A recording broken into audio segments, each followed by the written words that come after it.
Hey guys, welcome back to my Colourful Country Life.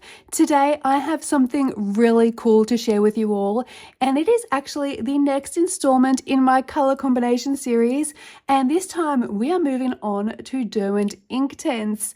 This has been a highly requested next segment in the series, and alongside that I've also had many requests for Inktense conversion charts. So I have actually created not one but two for you all. I have converted the Derwent Inktense pencils, the 100 set, to the Polychromos 120 set, and I've actually found close matches for 72 of the Inktense pencils. I've also converted Inktense to Prismacolor Pencils, the 150 set, where I found close matches for 67 of the Derwent Inktense pencils. Now, I did try to avoid duplicates where possible. In all my conversion charts, I try not to have any duplicates there, but because there were a couple of colors that were close, and it happened with both the Prismacolors and the Polychromos actually. So for example, or it is the only example, so we have Sienna Gold and Mustard in the Inktense range, and in Polychromos I've got them both close matches to light yellow ochre, and in the Prismacolor range I've got them both as close matches to goldenrod here. So that is the only duplicate that is on the conversion charts. Now I have also created a full swatch chart here for the 100 Inktense pencils. Now I've printed my personal copy here on ARK paper, that's ARK, which I have gotten previously from Amazon UK. It's a really lovely surface for water-based mediums like Derwent Inktense because it handles activation really well, but I don't personally recommend it for dry coloured pencil work. The paper just behaves really unfavourably with coloured pencils. For the conversion charts themselves, however, I did deliberately use standard photocopy paper. That way the matches are tested on a more neutral surface as well and translate more reliably across different colouring book papers and weights too. So if you didn't specifically request these charts, as many of you did, you may be wondering how they could actually help you too. And they do have a few really practical uses. Now, one main use is for those of you who don't own Derwent Inktense but would still like to follow along with my Derwent Inktense colour alongs. You can simply substitute using your Polychromos or Prismacolor pencils instead. So let me show you an example here. I've got Magical Jungle by Joanna Basford here, and we have this double page spread here, and I used Derwent Inktense for the background. Now, if you wanted to recreate this page but you didn't have Derwent Inktense, I've written down here all the numbers that I used, and we'll go through and have a look now. So I have used 0840 Iron Blue, 0850 Deep Blue, 1200 Dark Aquamarine, 1215 Mineral Blue, 1213 Malibu, 1240 Mint Leaf, 700, where is it? 700 Fuchsia, and 735 Amethyst. And also the swatch chart, by the way, is in numerical order, as are the conversion charts too. Okay, so let's have a look at them now, and let's have a look at our Polychromos. So if you want to do a pencil background instead, we've got here 0840, you could use Prussian blue, and then 0850, you've got cobalt blue greenish, 1200, we've got bluish turquoise, 1215, mineral blue. Now there isn't a match to mineral blue, but if you have a look here, this one is quite close. So you could use cobalt turquoise to match instead of the mineral blue. And then we've got 1213 here, so you'd use light cobalt turquoise as its match, and then 1240 you would use light phthalo green, and then 700 and 735. So 700 you'd use middle purple pink, and 735 here is amethyst. We don't have a match, so what you could do is have a look at the ones close by. Instead of amethyst, So manganese violet would be the closest in the purples, but I'd actually go more a red violet color and more a pinky tone. And I'd probably end up using crimson instead, as that would give me the effect that I was looking for, that more of a pinky tone rather than more purple. So I would use crimson instead of to replace the amethyst. Yeah. Okay, so that's an example of how you could use them instead if you don't have the Derwent Inktense. But you aren't just limited to Polychromos and Prismacolors, of course, because if you don't have the Derwent Inktense or the Prismacolors or the Polychromos, I still have some options for you here, and that is my large conversion chart here. So you can take the Prismacolor or the Polychromos match from these charts and then convert them across to your pencils using my larger conversion chart. So say, for example, let's have a look here. What have we got? Lemon yellow in Prismacolor. There we go. Don't mind my messy chart here either. Lemon yellow. So we've got light yellow glaze, which is in the Polychromos. But if you don't have either of them, you could go to the Luminance lemon yellow, Black Widow sunburst, Castle Art lemon yellow, Brute Funa Square 001, Brute Funa round bright yellow, Crayola 120 set, we've got the lemon yellow, the Artex 126 set, we've got Hansa yellow light, and the Chroma Flow. My chart that's up on Ko-fi at the moment has the 100 set of Chroma Flows. This has only got the 72 pencils here. So Citrus Yellow is the match here. And Holbein's the 150 set. We've got the lemon. Yeah? And what you could do is you don't have to have a full set of one of these pencils or only convert to one of these sets. So you might have half a dozen Black Widows, half a dozen Brute Funas, and you can swap and change them. So you don't have to use all from one set. You can go through, and the next one is Sun Yellow. And we've got a match to Canary Yellow here. So you could be using the Black Widow Sunburst up here, but maybe you don't have Black Widow's Yellow Sand in your set because one is from Skin Light and one is from Scorpio. So you might not have both of those sets on hand.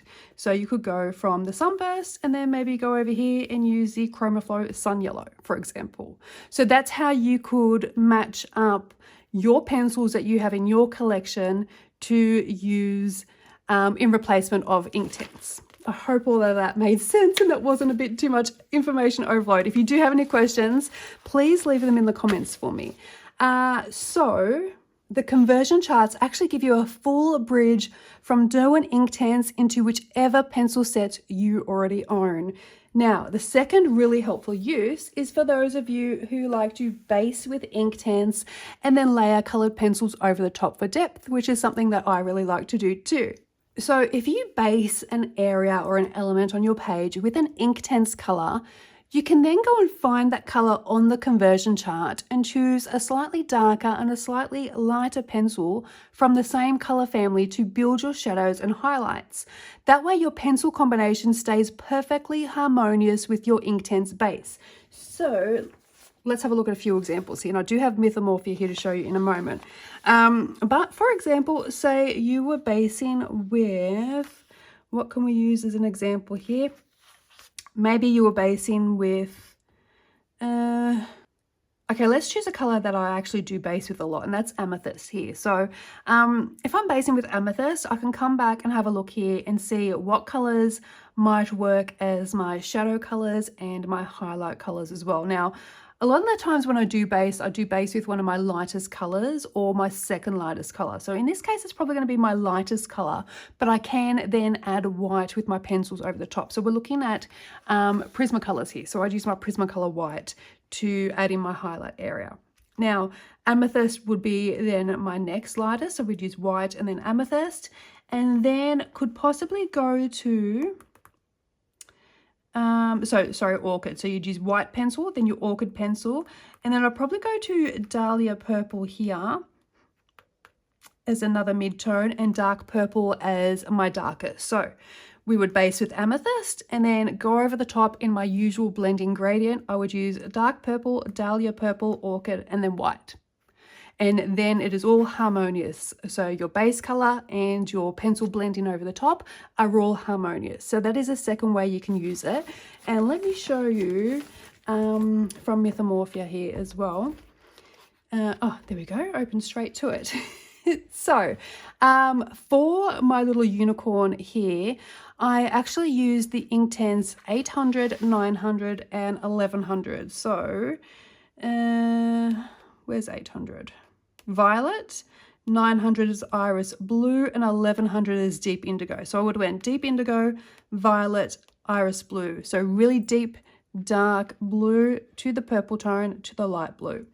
Now, what I did over the top with my pencils was I used black as my darkest color, then indigo blue, which would have blended in nicely with this color, and dragged that down into the violet, which I then added in imperial violet from my pencils, and then I used white to create my highlight. So let me show you. Hopefully I'm not confusing anyone. So we have 800, 900 and 1100. So Prismacolors 800 is violet, and like I said, I use imperial violet as my pencil over the top. We've got 1100, which is the deep indigo, and I use my indigo blue over the top. So I did this before I created these charts. So this was from 2024 or 2025? I colored this. I can't remember now, but yeah, so these are only recent. So I have subconsciously done this. However, I've used black, and then I've used my indigo blue, then I've used my imperial violet, and then I've used my white. So my lightest color in my Inktense was actually the true blue. And instead of adding more blue in, I have used my white to create a highlight over that lightest blue tone. So that is the second way that these charts will come in handy. So finding your Inktense base and then coming to your chart and saying, okay, so that's my base. My base might be Malibu. Okay, so now pencil wise, I can go up to using peacock blue in the Prismacolors as my shadow tone and maybe white as my highlight tone. Yeah? Any questions? Let me know down below. And let me move that out of the way. Now, when I matched the brands, I did base some matches on the activated swatch of the Derwent Inktense. So of course, the depth will still vary depending on how many layers you use of the Inktense and also the paper you're working on. But these charts are still going to give you a guide, which will very reliably bring you to the same color family for your layering. And if you are newer to Inktense, or you would just like a refresher on how they behave before we start the combo series, I do already have a full Inktense for beginners tutorial here on the channel that walks through activation, layering, basic techniques. So I will link that in the eye above here for anyone who is interested. Now, while we are chatting all things Derwent Inktense, I also want to quickly talk about the Inktense outliner pencil, because this one can be a bit confusing for some people. So the outliner isn't actually another Inktense color. It's a non-soluble graphite-based pencil that stays put when you add water. So unlike the Inktense colors which dissolve into ink when activated, the outliner line remains visible and stable.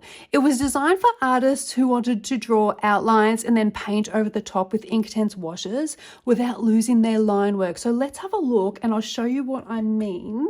I'll grab some scrap paper. Okay, this is just the Nina cardstock. It is very sparkly there, but it will still do the job. And I'm just going to lean on my Mythomorphia here. Okay, so we have here the outliner, and I've also brought out the ink black so I can show you the difference. So ink black, let's do this.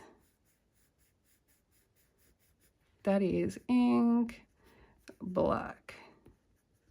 And then we do this. And that is our outliner. And I'll grab my water brush and let me show you that it is wet. So we'll get some water on the end and you can see it is wet. Okay. And let's add it to our ink black. Yep. And I'll just clean off the end.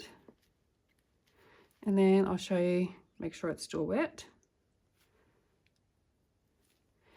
And then we add it to our outliner. There we go. So you can see the lines are still there for the outliner pencil. We do have a little bit of black smudgy stuff. It is a little bit dirty looking there. A bit like when your lines bleed in a colouring page or on a PDF. That's what it reminds me of. But the actual lines that I drew on there with my outliner pencil are still there. Whereas with the ink black, which is our Inktense, one of the colours, it has blended nicely with the water. So for colouring books specifically, you generally will not need to use the outliner pencil because the printed line art is already waterproof usually, but it can be useful if you want to add your own elements to a page, if you want to redraw any details in after water application, or to add extra line texture over an Inktense background even. But for the most part, I don't think it's a pencil that most of us will reach for. I have never used it personally myself in all my years using my Inktense. But if you do use it, let me know down below and what you like to use yours for as well. Now, I am really looking forward to creating some color combinations with you all, and all of these worksheets, the conversion charts, the swatch sheets, all are available right now as free downloads on my Ko-fi, which will be linked down below for you. So do keep an eye out as well for the next community vote for our upcoming pencil selection for the next brand in the color combo series that we will work on once we are finished with our Derwent Inktense. If you do have a brand you are dying for me to work on next, let me know in the comments and I will try to add the most popular ones to our next voting poll. And if you follow me on Instagram, you'll know I did unfortunately lose my metal combination worksheet for chroma flows. I am currently rebuilding those from scratch, but it took me quite a long time to perfect those originally. It took me months, honestly, many months. So I'm taking my time to make sure I can recreate them properly for you again.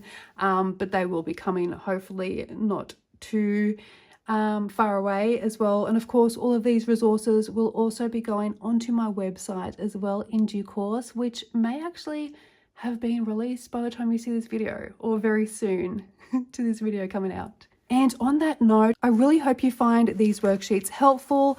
If you're excited for the Inktense color combinations, leave me a paint palette emoji in the comments.